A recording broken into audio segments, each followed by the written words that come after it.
Ilonka Harless was born around 1948. In 1968, she married Charles Cann Jr. Not too long after this, the couple welcomed a son.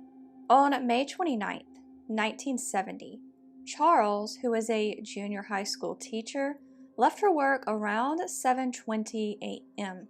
Ilonka was then left home alone with the couple's 15-month-old son.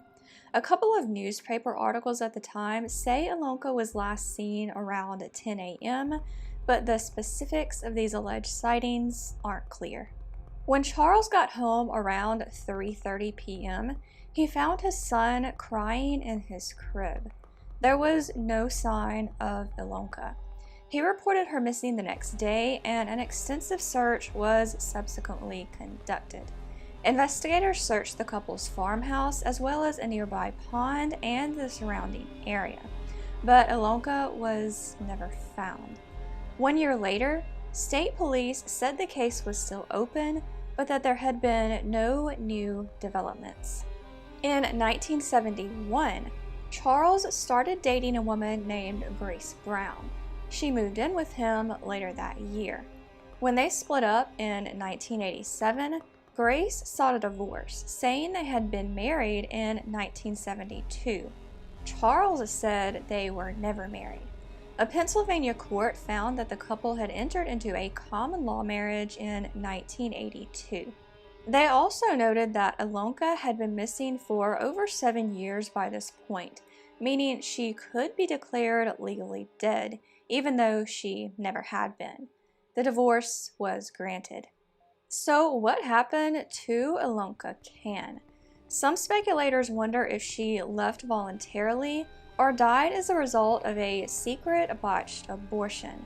However, most people seem to believe her husband was involved.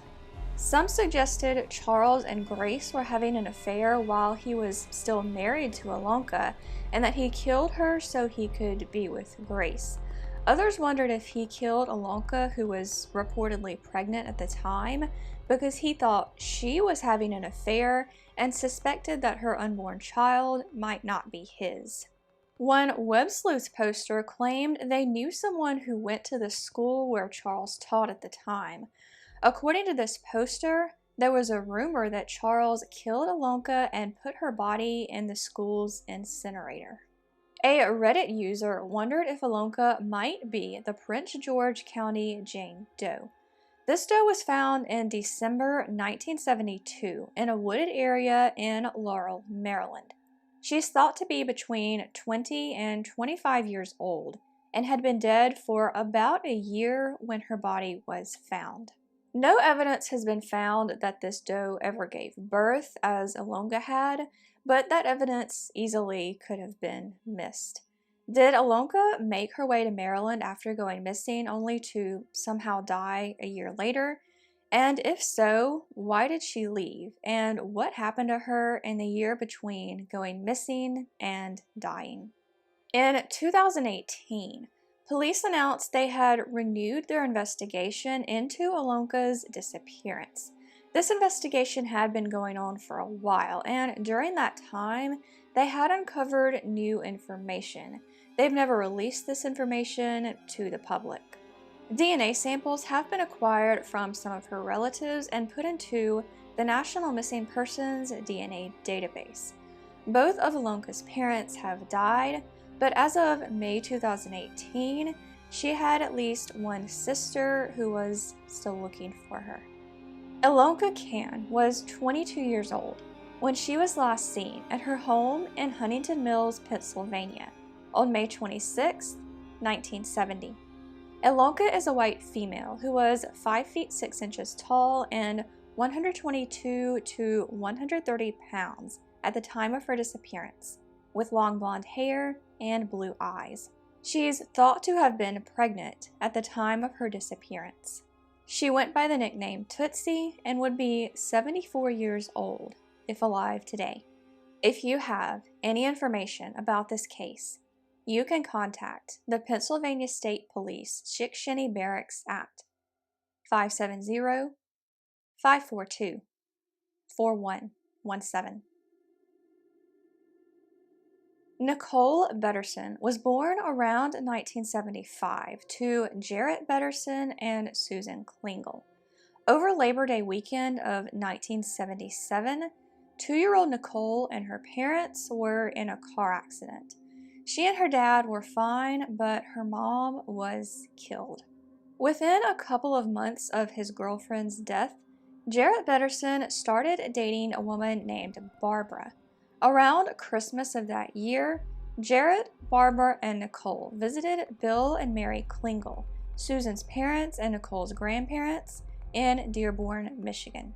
Jarrett told the Klingels that he, his daughter, and his new girlfriend were going to head toward Las Vegas, but that they didn't know what their final destination was, just somewhere out west.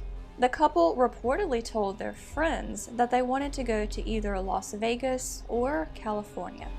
Years passed, and the Klingels didn't hear from the Bettersons again. There are many potential reasons for this, but one could be because they didn't like Jarrett Betterson very much. Jarrett thought it was because he was black, though that's not clear if this was the case. They did, however, blame Jarrett for their daughter's drug use. Around 1997, the Klingels decided to take initiative and find their granddaughter. She would be an adult now, in her early 20s, and able to have a relationship with them if she wanted to, without being under her father's care. The couple hired a private investigator named Peggy Bezzi to help find Nikole. It didn't take her long to track down Jarrett and Barbara, now married and living in poverty and poor health in Las Vegas. But Bezzi found almost no trace of Nikole. There were no school or adoption records with her name on them, and no evidence that she had ever lived with her dad and stepmom. But there was one paper trail that involved her: Social Security benefits. Nikole would have been entitled to these benefits after her mom died, and Jarrett and Barbara had collected them every month until the month Nikole would have turned 18 and no longer been eligible for them. In the summer of 1997, Peggy Bezzi contacted Detective Jeff Rosegan of the Las Vegas Police Department. Rosegan kept searching for Nikole, but never found any more traces of her. In November of that year, he talked to the Bettersons himself. He told Jarrett Betterson that he knew what happened to Nikole, even though he didn't, and promised him leniency if he came clean. Jarrett was upset, but said he would get back to Rosegan in a week or two. 4 days later, he called Rosegan and said he was going to cooperate, but that he needed more time. 10 days after that, he called again, asking for more time. Around Thanksgiving, Rosegan called him to see what was going on. There was no answer. A few days before Christmas, the Bettersons' apartment manager found their bodies. It appeared Jarrett had shot Barbara, then turned the gun on himself. A note was left behind asking for forgiveness for the mess we have left. Jarrett's mom soon received a letter written by Barbara. The letter read in part, "By the time you get this, we should be dead. Jarrett is about to go to jail, and I don't want to live without him. I'm sorry about living apart from our family. I'm sorry about so many things. We've had a sad and difficult life. Go to your Bibles to see peace, and please forgive us for all the wounds we have put in your hearts with our tragic and youthful blunders. We had hoped our troubles would never touch our families, so we kept to ourselves. We've tried to follow God. Now, it's about time for Him to judge us." The letter contained $900 to pay for their cremation. Barbara also asked that their ashes be put in the same urn.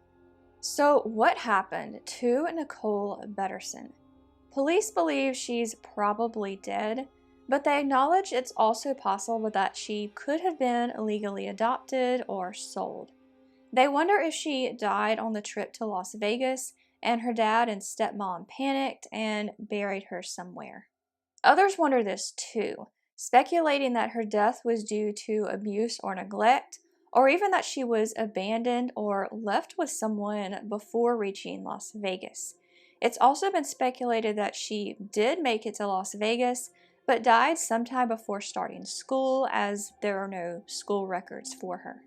Some people pointed out that if Nikole was killed on the trip out west, her body could potentially be anywhere between Michigan and Las Vegas, so we don't know when or where she would have died.